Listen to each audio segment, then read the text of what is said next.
Hello everyone, my name is Swapnil sir और इस video में डिस्कस करने वाला है क्लास 10th का मैथमेटिक्स।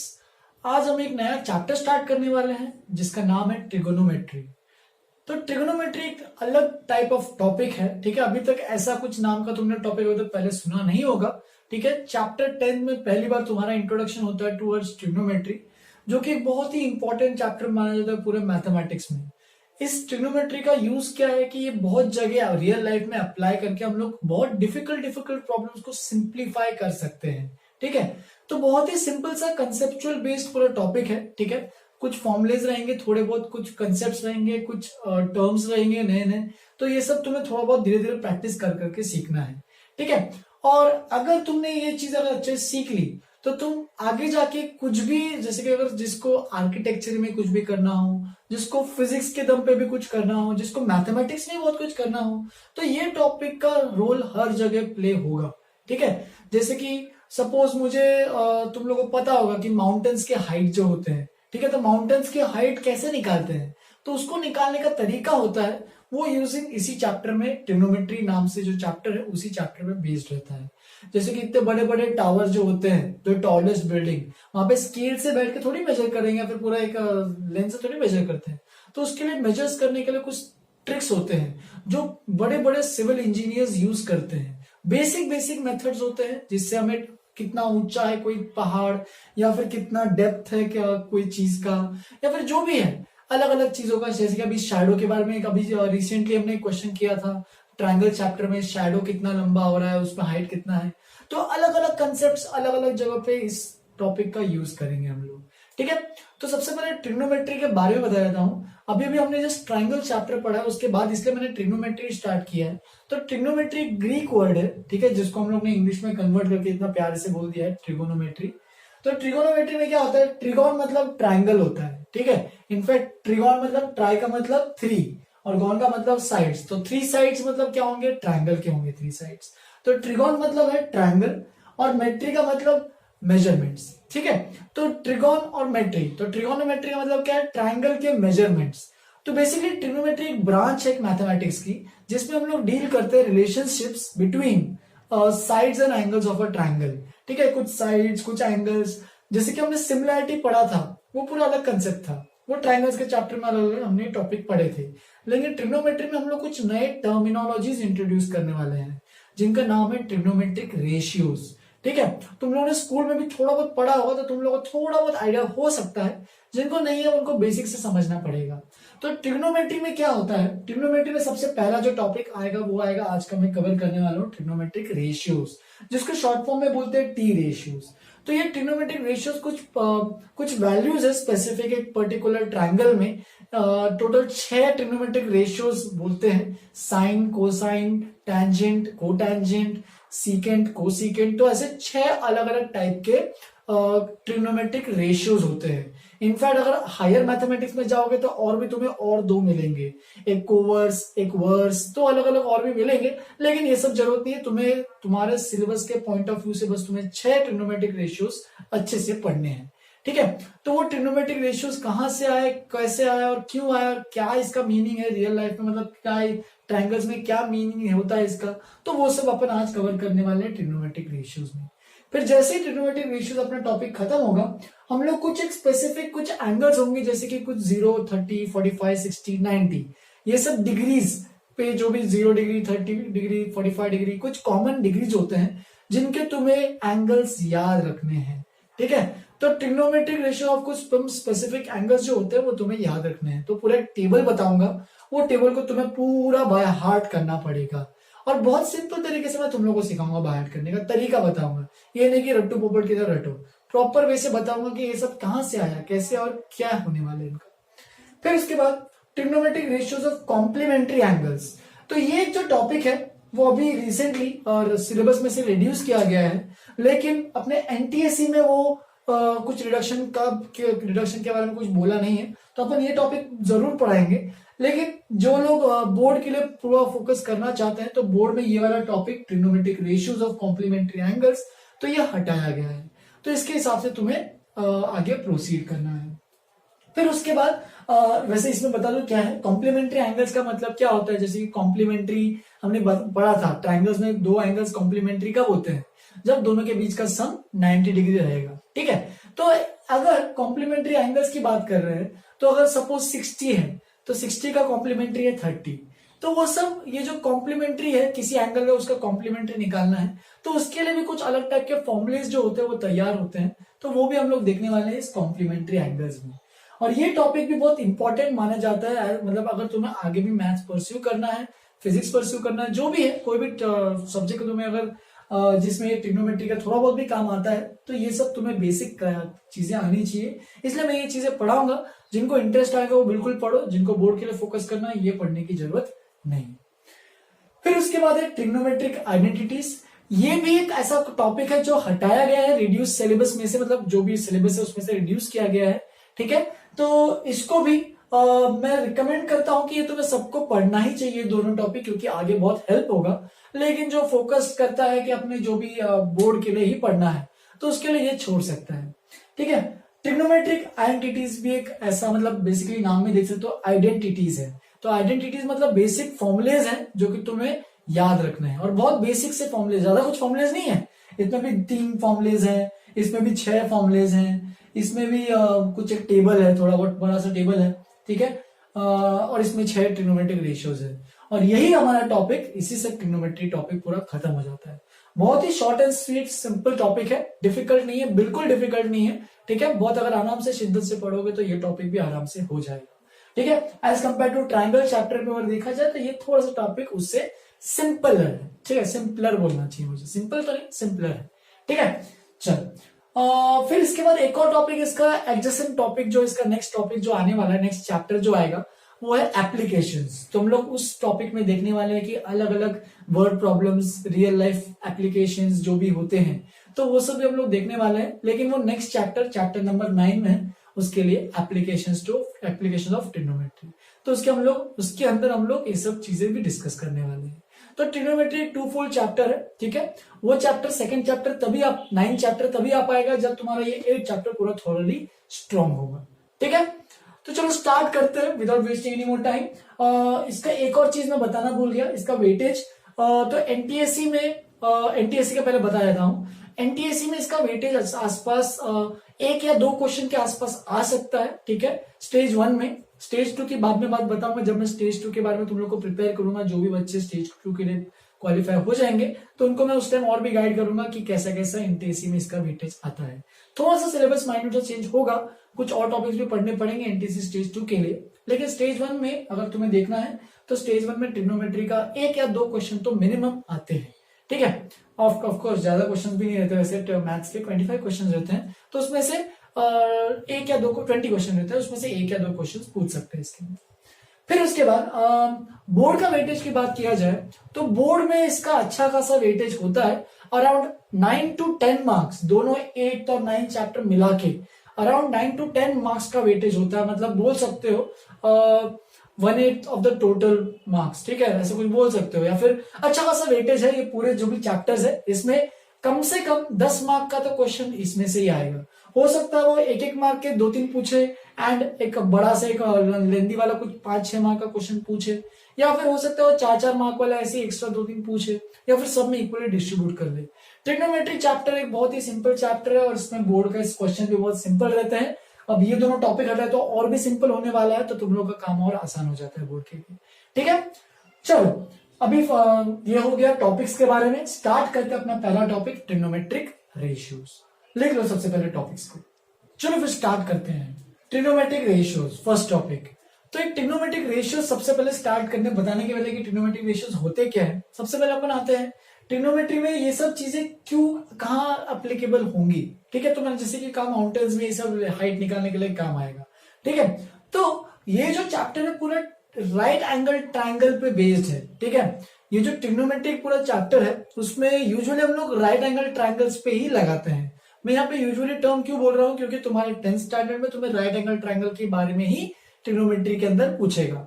आगे जब जाओगे हायर क्लासेस में तो कोई भी रैंडम एंगल का भी निकालने के लिए काम आना चाहिए। रैंडम मतलब कोई भी राइट एंगल ट्रायंगल ना हो उनकी बात भी करनी आनी चाहिए, लेकिन तुम्हारे 10th स्टैंडर्ड सिलेबस में बस राइट एंगल ट्रायंगल की ही बात करते हैं। और उसी से हम लोग स्टार्टेड करते हैं डिफाइन करना कि अगर कोई भी एक राइट एंगल ट्रायंगल है, मान लो ऐसा कुछ है, ठीक है, एक राइट एंगल ट्रायंगल मैंने मान लिया है ABC, ठीक है, तो ये राइट एंगल ट्रायंगल है ABC। तो इस राइट एंगल ट्रायंगल में कुछ बेसिक टर्म्स है, उसको पहले सीखेंगे। तो सबसे पहले ट्रिग्नोमेट्रिक रेशियोज क्या है वो मैंने अभी आगे लिखा है, लेकिन उसके पहले कुछ बेसिक टर्मिनोलॉजी जान लेते हैं। हर साइड को, जैसे कि कितने साइड्स हैं ट्रायंगल में 3, तो तीनों साइड्स को हर ट्रायंगल में कुछ स्पेसिफिक नाम दिया जाता है from a specific angle of reference. मतलब कोई अगर एंगल कंसिडर करते हैं तो उसके 3 साइड्स उसके हिसाब से कुछ नाम होते हैं उनके, ठीक है। तो अगर सबसे पहला क्या लेना है तुम्हें, पहले एक चीज समझनी है, एंगल ऑफ रेफरेंस। यहाँ पे याद रखना ये अक्यूट एंगल की ही बात हो रही है, ठीक है। अक्यूट एंगल देखो यहाँ पे दिया है, 2 इंपॉर्टेंट कंडीशंस है। Acute angle of a right angle triangle, तो राइट एंगल ट्रायंगल ये रहा, तो आइदर ये अक्यूट रहेगा या फिर ये अक्यूट रहेगा, दोनों में से कोई भी एक ले सकते हैं। चलो मैं क्या करता हूं, मैं ये वाला लेता हूं, ठीक है। एंगल C जो है वो हमारा एंगल ऑफ रेफरेंस है, ठीक है। हमेशा किसी एक रेफरेंस के पर्टिकुलर में ही बाकी सब चीजें डिफाइन करनी है, ठीक है। तो एंगल C हमारा क्या है, एंगल ऑफ रेफरेंस है। तो देखो for any acute angle, angle of reference angle C है इस केस में, परपेंडिकुलर P, देखो भाई 3 चीजें आती है हमेशा, 3 साइड्स है तो 3 चीजें आती है। हाइपोटेन्यूज में तो कोई पूछने की जरूरत ही नहीं रही, राइट एंगल ट्रायंगल तो हाइपोटेन्यूज तो बाय डिफॉल्ट यही होने वाला है। AC का जो लेंथ रहेगा वही तो अपना हाइपोटेन्यूज रहेगा। मैं इसको H लिख देता हूं बस यहाँ पे चाहिए तो, AC is equal to H, hypotenuse हो गया H, ठीक है। अब हाइपोटेन्यूज तो हमेशा बाय डिफॉल्ट समझ में आता ही है, the side opposite to the right angle, वही हम लोग सीखते आए कि राइट एंगल जो भी होगा उसके जो अपोजिट साइड होती है वो हाइपोटेन्यूज होता है, ये तो पता है बाय डिफॉल्ट, कोई दिक्कत नहीं। लेकिन 2 चीजें और है, परपेंडिकुलर और बेस, ठीक है। तो परपेंडिकुलर क्या होता है और बेस क्या होता है उसके बारे में देखते हैं। तो परपेंडिकुलर क्या होता है, the side opposite to the angle of reference, तो ये एंगल ऑफ रेफरेंस है और इसके अपोजिट वाली साइड यानी ये वाली, तो इसको बोलते हैं परपेंडिकुलर। तो इसका मतलब AB is equal to P, ये परपेंडिकुलर हो गया। ये जो AB का लेंथ है वो P है, कैपिटल P से इसको डिनोट करते हैं परपेंडिकुलर को, हाइपोटेन्यूज को कैपिटल H से बोल रहे हैं और बेस को कैपिटल B। तो बेस क्या है, देखो the side adjacent to the angle of reference. तो देखो ये साइड, ये एंगल है, एंगल ऑफ रेफरेंस ये है हमारे इस केस में। तो इस एंगल ऑफ रेफरेंस के लिए ये तो साइड अपोजिट हो गई, तो बचा कौन सा, ये वाली साइड जो कि एडजेसेंट है। देखो इसको लग के है ना, ये भी एडजेसेंट है लेकिन वो हाइपोटेन्यूज है क्योंकि वो राइट एंगल के अपोजिट है। तो ये बचा जो है वो यानी BC is equal to base. तो ये परपेंडिकुलर, ये बेस और ये हाइपोटेन्यूज। कई किताबों में परपेंडिकुलर को अपोजिट भी बोलते हैं क्योंकि देखो side opposite to the angle of reference, तो तुम्हें वो भी लिखना है तो लिख सकते हैं, ऐसा कुछ बेसिक कंडीशन नहीं है कि यही यूज करना है। कई किताबों में तुम्हें परपेंडिकुलर की जगह अपोजिट भी दिखेगा, कई किताबों में तुम्हें बेस की जगह एडजेसेंट भी दिखेगा। तो ये बस अल्टरनेटिव नाम है, मैंने यहाँ पे लिखा दिया है कि अगर तुम कहीं स्पॉट करते हो तो तुम्हें इसका मतलब समझ में आना चाहिए। देखो नाम इसी से क्या है, अपोजिट एडजेसेंट, अपोजिट एडजेसेंट। लेकिन एनसीईआरटी में परपेंडिकुलर और बेस प्रेफर किया है तो हम लोग परपेंडिकुलर और बेस ही यूज करेंगे।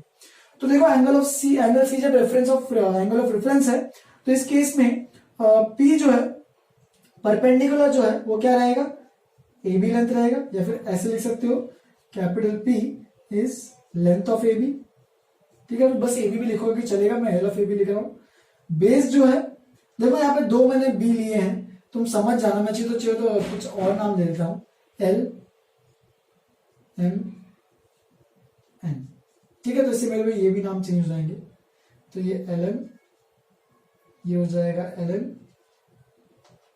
और ये हो जाएगा MN। मैंने जानबूझ के अलग नाम लिया क्योंकि मुझे B और वो इसका भी मैच नहीं होना चाहिए। यहाँ पे B मतलब बेस है, ठीक है। तो बेस कौन सा है, देखो तो बेस है MN, length of MN, and of course hypotenuse कौन सा है, तो हाइपोटेन्यूज दिख ही रहा है, H is equal to length of LN। तो इस तरीके से एक ऐसा एग्जांपल मैंने लिया है कि अगर कोई एंगल ऑफ रेफरेंस है तो उसके हिसाब से भी आना चाहिए। चलो अभी एक और टेढ़ा मेढ़ा एग्जांपल देता हूं कि कोई भी ऐसा कुछ अगर एंगल है, ठीक है, ये राइट एंगल ट्रायंगल है, मतलब ये राइट एंगल है, ठीक है, इसको बोल देता हूं अभी, चलो ये एल है, ये एम है और ये एन है।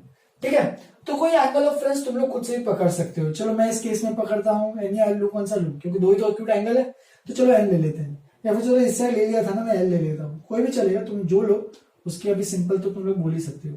तो हमारा एंगल एल जो है वो एंगल ऑफ रेफरेंस है। ठीक है, अभी इसी रेफरेंस में मुझे परपेंडिकुलर, बेस और हाइपोटेन्यूज डिफाइन करना है। तो परपेंडिकुलर क्या होगा, देखो परपेंडिकुलर मतलब अपोजिट, तो opposite to side angle of reference, तो ये एंगल ऑफ रेफरेंस है, इसके अपोजिट कौन सा साइड है, तो एम एन, तो लेंथ ऑफ एम एन, तो ये बन जाएगा परपेंडिकुलर।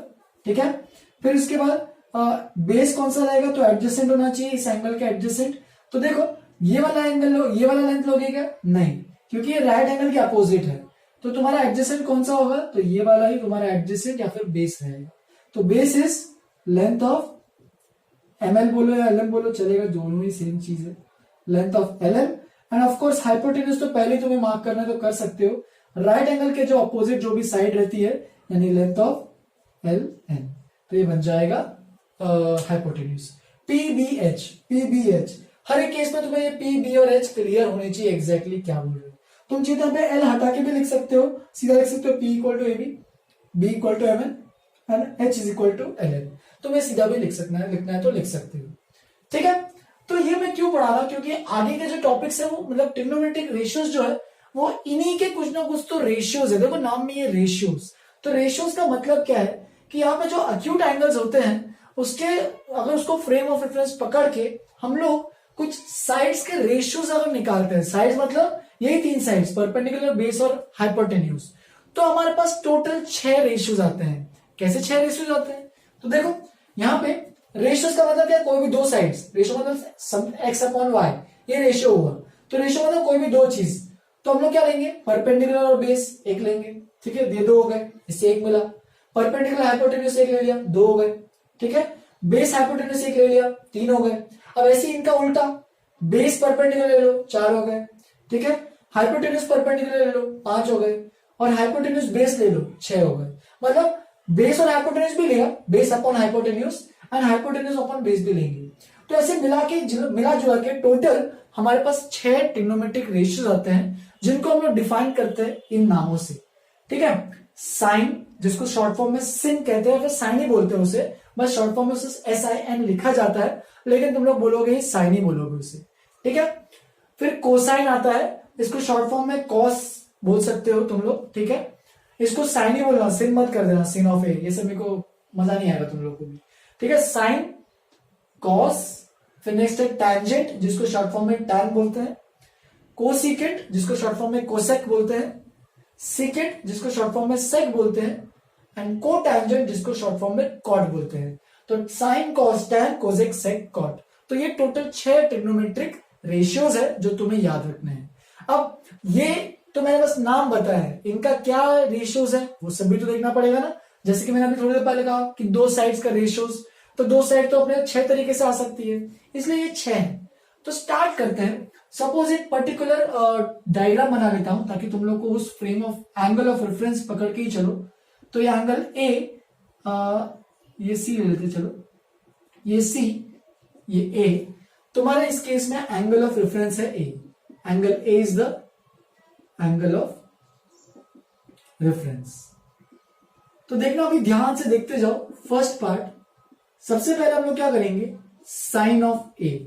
तो साइन ऑफ, ऐसे लिखो, साइन ऑफ एंगल ए, तो ये सबसे पहला है। अब मैंने क्या बोला, साइन को शॉर्ट फॉर्म में तुम SIN लिख सकते हो, और एंगल ए तुम्हें बस ए लिख सकते हो, एंगल लिखने की जरूरत नहीं है। तो साइन ए का मतलब क्या है कि साइन ऑफ एंगल है, जिसको डिफाइन करते हैं हम लोग क्या डिफाइन करते हैं उसको, अपोजिट बाय हाइपोटेन्यूज या फिर परपेंडिकुलर बाय हाइपोटेन्यूज। तो मैं सीधे शॉर्ट फॉर्म में लिख रहा हूं, sine A is equal to P by H. तुम चाहिए तो साइन ए का इस केस में भी डायग्राम में भी फॉर्मूला बोल सकते हो, sine A equal to P by H. तो इस केस में देखो ये एंगल ऑफ रेफरेंस है, ये तो 90 डिग्री दिखा है, राइट एंगल एक्यूट है, राइट एंगल ट्रायंगल है, एंगल ये रेफरेंस है, एंगल ऑफ रेफरेंस।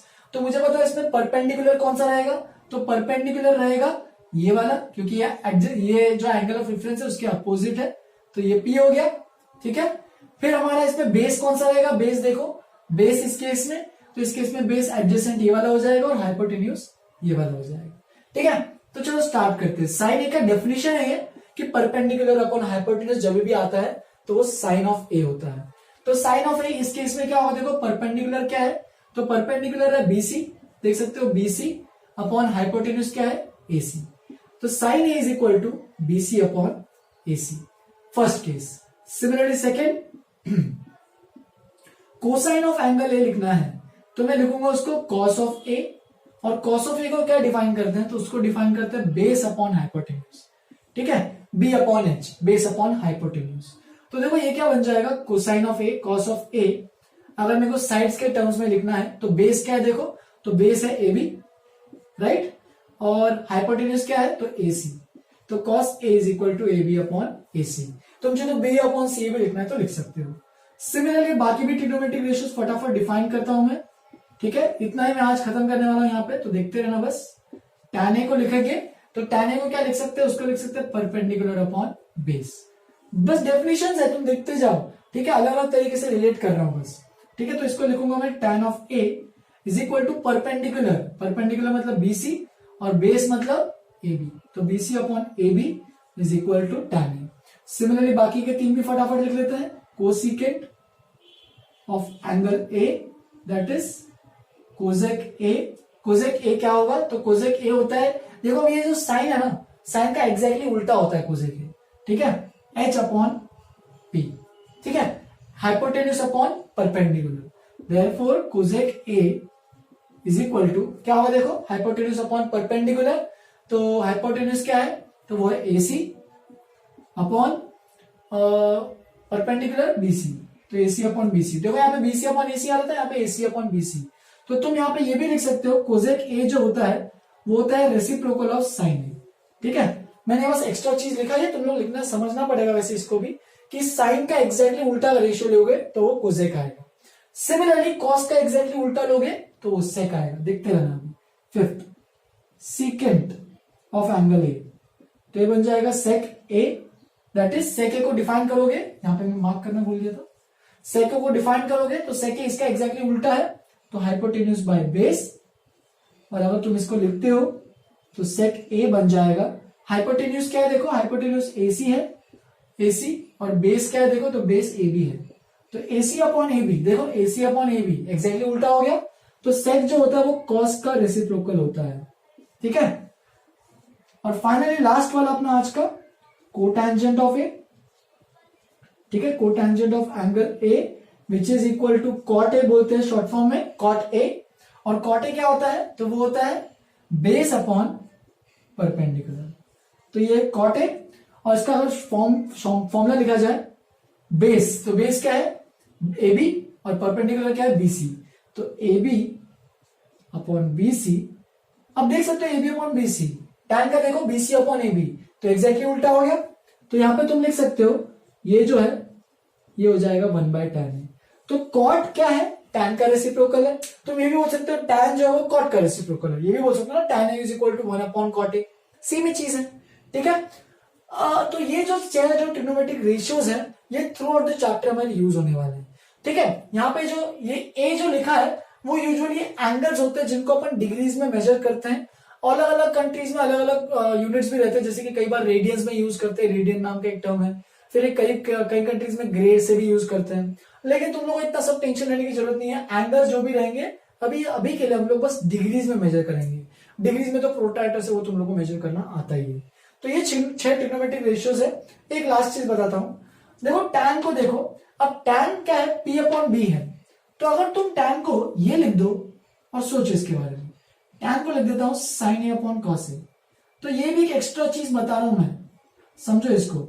अगर मैं साइन और कॉस को डिवाइड करता हूं तो देखो P by H upon B bye H, तो ये H और H कैंसिल हो जाएगा, बचेगा P by B which is perpendicular by base which is tan a। तो tan a को तुम साइन बाय कॉस भी लिख सकते हो।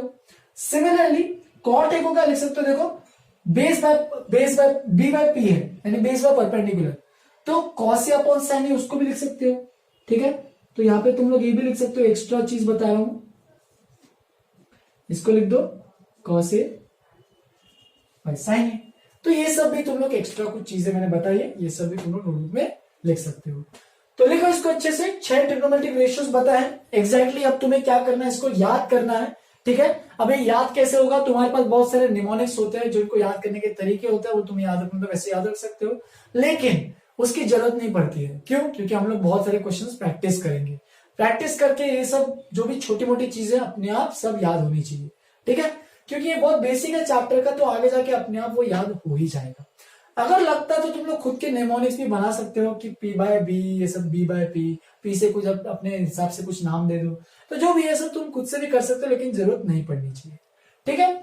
तो ये था पूरे चैप्टर का स्टार्टिंग का पार्ट, ट्रिग्नोमेट्रिक रेशियोज। मैं आगे और भी कंटिन्यू करूंगा, थोड़ा सा और भी कुछ कंसेप्ट के बारे में बताऊंगा, कुछ इंपॉर्टेंट नोट पॉइंट्स भी लिखाऊंगा तुम लोग को, एंड ऑफकोर्स एग्जाम्पल्स तो करने ही वाले इस पे, ठीक है।